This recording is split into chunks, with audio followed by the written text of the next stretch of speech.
Olá, seja bem-vindo você que está assistindo. E caso não tenha ficado preso em uma caverna nos últimos dias, certamente sabe sobre o que ocorreu na semana passada, no dia 3 de janeiro, quando os Estados Unidos invadindo a Venezuela e capturando o Nicolás Maduro de uma vez. A questão que fica é: o Trump realmente foi um herói? Maduro realmente é o ditador que tanto dizem? Existe algum lado certo nessa história? Os Estados Unidos, no momento, acusam Maduro de liderar um cartel de venda de drogas conhecido como Cartel de Los Soles, e também por narcoterrorismo, e diz que a operação foi necessária para, além de julgar Maduro por seus crimes, também proteger o povo americano. Mas se a gente parar e voltar algumas décadas no tempo, em 20 de março de 2003, os Estados Unidos invadiram o Iraque, com o suposto objetivo de derrubar outro governo ditador, o de Saddam Hussein naquela época, e também com toda uma narrativa de que o mesmo teria armas de destruição em massa. E bem, no fim das contas foi provado que essa história era falsa e não havia nenhuma arma desse tipo. Porém, o país mergulhou em instabilidade nos anos seguintes, com guerra civil, de 2006 a 2008, para ser mais exato, e o Estado Islâmico ocupando quase um terço do país, de 2013 a 2017. Além, é claro, dos atentados que teve nesse tempo, perseguição de minorias religiosas, incluindo comunidades cristãs. Agora, em 2026, o mesmo tipo de narrativa acontece em outro lugar, que de fato é uma ditadura, só deixando claro. Só que ambos os lugares são riquíssimos em petróleo, além de outros recursos, sendo que a Venezuela é rica em ouro e ainda possui parte da floresta amazônica. Só deixando claro que eu não apoio Maduro, ele é um ditador, e que mantém seu povo na miséria absoluta. Porém, ainda assim, o ato de invadir outro país e capturar o seu líder é errado por si só. É um gigantesco ato de guerra e imperialismo. Por mais que isso ainda consiga ser menos pior, é claro, do que o governo de Maduro continuar no poder e tantas pessoas inocentes continuarem passando fome. E eu realmente torço para que o governo de Maduro nunca mais volte e que a situação do povo finalmente melhore por lá. A questão é que Maduro foi apenas o bode expiatório que os Zelwa precisavam para invadir e tomar as reservas do país. O Trump mesmo disse em 2023 que caso continuasse no poder naquela época, teria invadido e tomado todo o petróleo caso fosse eleito. E agora, em 2026, é exatamente isso que está acontecendo.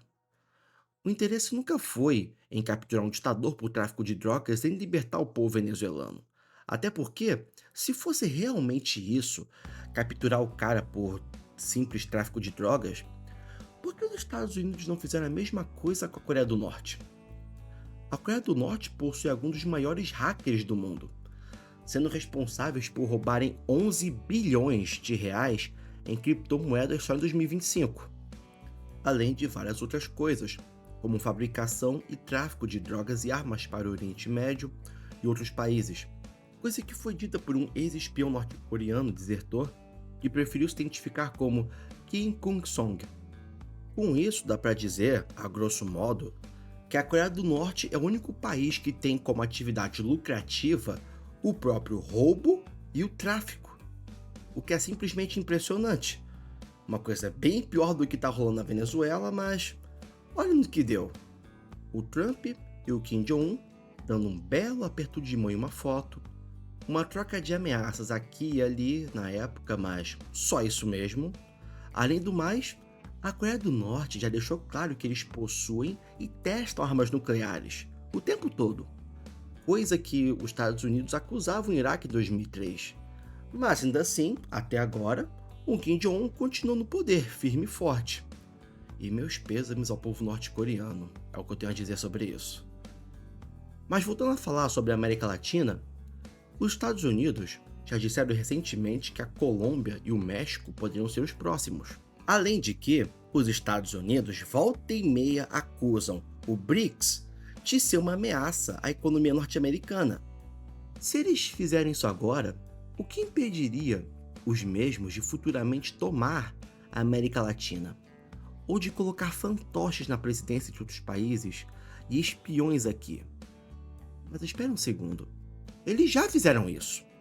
Para quem não se lembra, em 2013, a Agência Nacional de Segurança Americana havia grampeado telefones do alto escalão da política brasileira desde 2011, lá na época do governo Dilma.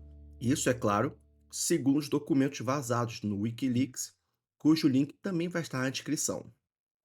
Mas, como já foi dito no vídeo antes, a Venezuela tem parte da Amazônia, as maiores reservas de petróleo do mundo. Agora os Estados Unidos, pelo menos por enquanto, está com todos esses recursos ali. Pelo menos enquanto os Estados Unidos estiverem administrando a Venezuela nesse tempo.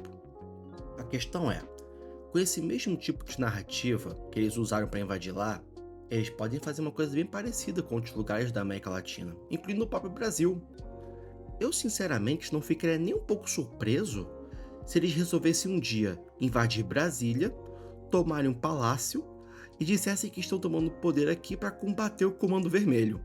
E eu sei que haveria muitos patriotas da Shopee acreditando genuinamente nessa história.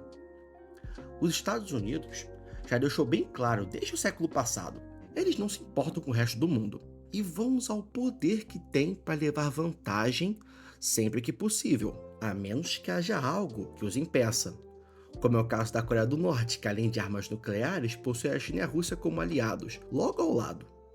E eu digo mais, todo país nesse planeta, sem exceção, deveria possuir armas nucleares. O fato de apenas alguns países terem acesso a esse tipo de armamento cria monopólios de poder bélico, fazendo com que outras nações fiquem completamente reféns dos interesses desse monopólio. Se o mundo inteiro tivesse armas nucleares, a soberania de cada lugar seria bem mais respeitada do que é hoje. A Venezuela, por estar em total colapso atual, graças ao regime que estava lá até então, foi o que possibilitou esse incidente. E provavelmente vai perder muito de seus recursos naturais para os Estados Unidos. E estes, por sua vez, vão agir como carrapatos, sugando até a última gota possível do lugar. Nesse jogo político, não tem exatamente o lado certo na história. Existe o lado menos pior, que foi de fato o Maduro ter sido capturado de vez, e acredito que isso tenha trazido bastante esperança para o povo da Venezuela. Tanto que chega a ser até engraçado. Ok, eu tô sim preocupado com o que pode acontecer depois, já que os Estados Unidos percebeu o que pode fazer sem grandes retaliações. Nenhuma, na verdade. Mas o engraçado é que, pelo menos aqui na minha vizinhança onde moro, todo venezuelano estava comemorando. Alguns até soltaram fogos. Enquanto isso, a galera aqui, pelo menos eu observo, que realmente ficou puta da vida com essa história toda, fez manifestação e tudo mais, foi justamente o jovem universitário da Federal, que só conseguiu entrar lá porque papai conseguiu pagar um preparatório pro Enem, nunca passou fome na vida, nunca deve ter passado um sufoco na vida, nunca deve ter botado os pés na Venezuela sequer, mas tá lá fazendo protesto como se Maduro fosse um santo. A esquerda caviar, como sempre, não entende o que realmente é o mundo fora da internet e fora do Twitter. Chega a ser impressionante, eu não sei nem o que dizer. É simplesmente cômico. E bem, esse é o vídeo de hoje. Um pouco mais curto que os outros vídeos, admito, mas simplesmente não soube o que colocar mais de roteiro, não tive muitas ideias e, para não ficar uma coisa muito repetitiva, eu vou encerrar por aqui. A gente se vê no próximo vídeo. Espero ter gostado desse conteúdo e, se puder, se inscreva e ative o sininho. E é isso, pessoal. Valeu, falou!